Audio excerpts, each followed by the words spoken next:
ನಮಸ್ತೆ ವೀಕ್ಷಕರೇ, ನನ್ನ ಯೂಟ್ಯೂಬ್ ಚಾನೆಲ್ಗೆ ಸ್ವಾಗತ. ಇವತ್ತು ಕೇನೆಗೆಂಡೆ, ಕನ್ನಡದಲ್ಲಿ ಸುವರ್ಣಗಡ್ಡೆ ಬೆಂದಿ ಮಾಡೋಣ. ಮೊದಲಿಗೆ ಸುವರ್ಣಗಡ್ಡೆಯ ಸಿಪ್ಪೆಯನ್ನು ತೆಗೆದು ಈ ಥರ ಚಿಕ್ಕದಾಗಿ ಕಟ್ ಮಾಡಿಕೊಳ್ಬೇಕು. ಇದಕ್ಕೆ ಮಿಕ್ಸಾಗಿ ಕಪ್ಪು ಕಡಲೆಯನ್ನು ಹಾಕ್ಕೊಳ್ತಾ ಇದ್ದೇವೆ. ಕಪ್ಪು ಕಡಲೆ ಚಿಕ್ಕದಲ್ವಾ, ಹಾಗೆ ಕೇನೆಗೆಂಡೆಯನ್ನು ಸಣ್ಣದಾಗಿ ಕಟ್ ಮಾಡಿಕೊಳ್ಬೇಕು.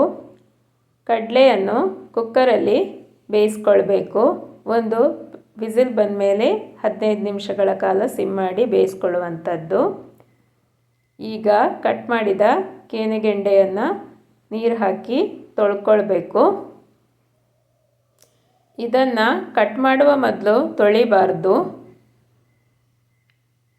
ಕೇನೆಗೆಂಡೆಯಲ್ಲಿ ತುರಿಸುವ ಗುಣ ಇರ್ತದೆ, ಅದಕ್ಕೋಸ್ಕರ ಮೊದಲಿಗೆ ಕಟ್ ಮಾಡಿಕೊಳ್ಬೇಕು. ಕೇನೆಗೆಂಡೆ ಮುಳುಗುವಷ್ಟು ನೀರು ಹಾಕಿ ಉಪ್ಪು ಹಾಕಿ ಬೇಯಿಸಲಿಕ್ಕೆ ಇಡುವಂಥದ್ದು. ಈಗ ಬೇಯಿಸಲಿಕ್ಕೆ ಇಟ್ಟಾಗಿದೆ, ಉಪ್ಪು ಹಾಕಿ ಆಗಿದೆ. ಈ ಬೆಂದಿಗೆ ಮೆಣಸನ್ನು ಹುರ್ಕೊಳ್ಬೇಕು. 3 ಕೆಂಪು ಮೆಣಸನ್ನು ತೆಗೆದುಕೊಂಡಿದ್ದೇವೆ. ಈಗ ಸ್ವಲ್ಪ ಎಣ್ಣೆ ಹಾಕಿ ಇದನ್ನು ಚೆನ್ನಾಗಿ ಹುರ್ಕೊಳ್ಬೇಕು. ಮೆಣಸು ಒಳ್ಳೆ ಕ್ರಿಸ್ಪ್ ಆಗಬೇಕು, ಅಷ್ಟರವರೆಗೆ ಚೆನ್ನಾಗಿ ಹುರ್ಕೊಳ್ಬೇಕು. ಈ ಬೆಂದಿಗೆ ಹುಳಿಯನ್ನು ಚೆನ್ನಾಗಿ ಹಾಕ್ಕೊಳ್ಬೇಕು. ಒಂದು ದೊಡ್ಡ ನಿಂಬೆ ಗಾತ್ರದ ಹುಣಸೆ ಹಣ್ಣನ್ನು ಹಾಕ್ಕೊಂಡಿದ್ದೇನೆ, ಹಾಕಿದರೆ ತುರಿಸೋದು ಹೋಗ್ತದೆ. ಈಗ ಮೆಣಸು ಕ್ರಿಸ್ಪಾಗಿ ರೆಡಿಯಾಗಿದೆ ರುಬ್ಬಲಿಕ್ಕೆ. 1 ಕಪ್ ತೆಂಗಿನ ತುರಿಯನ್ನು ತೆಗೆದುಕೊಂಡಿದ್ದೇವೆ.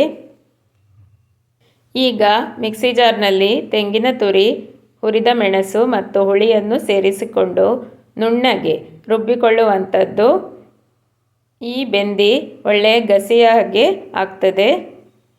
ರುಬ್ಕೊಂಡು ಬರ್ತೀನಿ. ಕಡಲೆ ಬೆಂದಿದೆ. ಈಗ ಬೆಂದ ಕೇನೆಗೆಂಡೆಗೆ ಕಡಲೆಯನ್ನು ಹಾಕ್ಕೊಳ್ತಾ ಇದ್ದೇವೆ. ರುಬ್ಬಿದ ಮಸಾಲೆಯನ್ನು ಹಾಕ್ಕೊಳ್ತಾ ಇದ್ದೇವೆ. ಎಲ್ಲ ಹಾಕಿ ಚೆನ್ನಾಗಿ ಮಿಕ್ಸ್ ಮಾಡಿಕೊಳ್ಳಬೇಕು. ಆಮೇಲೆ ಕುದಿಯಲಿಕ್ಕೆ ಇಡುವಂಥದ್ದು. ನೀವು ನಿಮ್ಮ ಖಾರಕ್ಕೆ ತಕ್ಕ ಮೆಣಸನ್ನು ಹಾಕ್ಕೊಳ್ಳುವಂಥದ್ದು.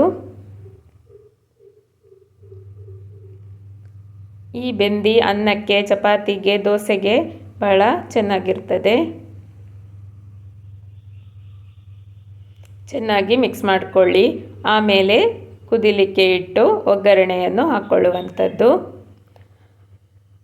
ಒಗ್ಗರಣೆಗೆ ತೆಂಗಿನ ಎಣ್ಣೆ, ಸಾಸಿವೆ ಮತ್ತು ಕರಿಬೇವಿನ ಸೊಪ್ಪನ್ನು ಉಪಯೋಗಿಸ್ಕೊಳ್ಬೇಕು. ಮಿಕ್ಸಿ ತೊಳೆದ ನೀರನ್ನು ಇದಕ್ಕೆ ಹಾಕ್ಕೊಳ್ತಾ ಇದ್ದೇವೆ. ಕುದಿಸುವಾಗ ಸ್ವಲ್ಪ ಹೊತ್ತು ಬಿಟ್ಟಾಗ ಅದು ದಪ್ಪ ಆಗ್ತದೆ. ಬೆಂದಿಯನ್ನು ಕುದಿಲಿಕ್ಕೆ ಗ್ಯಾಸ್ ಸ್ಟವ್ ಮೇಲೆ ಇಟ್ಟಿದ್ದೇವೆ. ನೋಡಿ ಫ್ರೆಂಡ್ಸ್, ಬೆಂದಿ ಕುದಿಯಲಿಕ್ಕೆ ಸ್ಟಾರ್ಟ್ ಆಗಿದೆ. ನೀವು ನನ್ನ ಚಾನೆಲನ್ನು ಹೊಸದಾಗಿ ನೋಡ್ತಾ ಇದ್ದರೆ ದಯವಿಟ್ಟು ಸಬ್ಸ್ಕ್ರೈಬ್ ಮಾಡಿಕೊಳ್ಳಿ. ಬೆಲ್ ಐಕನನ್ನು ಪ್ರೆಸ್ ಮಾಡಿ. ಇದರಿಂದ ನಾನು ಹಾಕುವ ಹೊಸ ವಿಡಿಯೋಗಳ ನೋಟಿಫಿಕೇಷನ್ಸ್ ನಿಮಗೆ ಬೇಗನೆ ಸಿಗ್ತದೆ. ವಿಡಿಯೋವನ್ನು ಲೈಕ್ ಮಾಡೋದನ್ನು ಮರಿಬೇಡಿ. ಸಪೋರ್ಟ್ ಮಾಡಿ. ಈಗ ಒಗ್ಗರಣೆಗೆ ಇಟ್ಕೊಂಡಿದ್ದೇವೆ. ಇದಕ್ಕೆ ಒಳ್ಳೆ ಸ್ಟ್ರಾಂಗ್ ಆಗಿ ಒಗ್ಗರಣೆ ಕೊಡಬೇಕು. ಒಗ್ಗರಣೆಗೆ 3 ಟೇಬಲ್ ಸ್ಪೂನ್ನಷ್ಟು ತೆಂಗಿನ ಎಣ್ಣೆಯನ್ನು ಹಾಕ್ಕೊಂಡಿದ್ದೇವೆ. ಸಾಸಿವೆಯನ್ನು ಹಾಕ್ಕೊಂಡಿದ್ದೇವೆ. ಬೆಂದಿ ಕುದಿದಿದೆ, ಕೆಳಗೆ ಇಳಿಸಿ ಇಟ್ಟಿದ್ದೇವೆ. ಈಗ ಒಗ್ಗರಣೆಗೆ ಕರಿಬೇವಿನ ಸೊಪ್ಪನ್ನು ಹಾಕ್ಕೊಳ್ತಾ ಇದ್ದೇವೆ.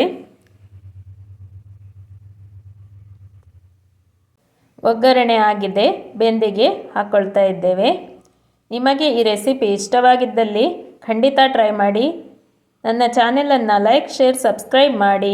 ಧನ್ಯವಾದಗಳು ಮತ್ತು ಎಲ್ಲರಿಗೂ ಶುಭ ದಿನ. Thanks for watching.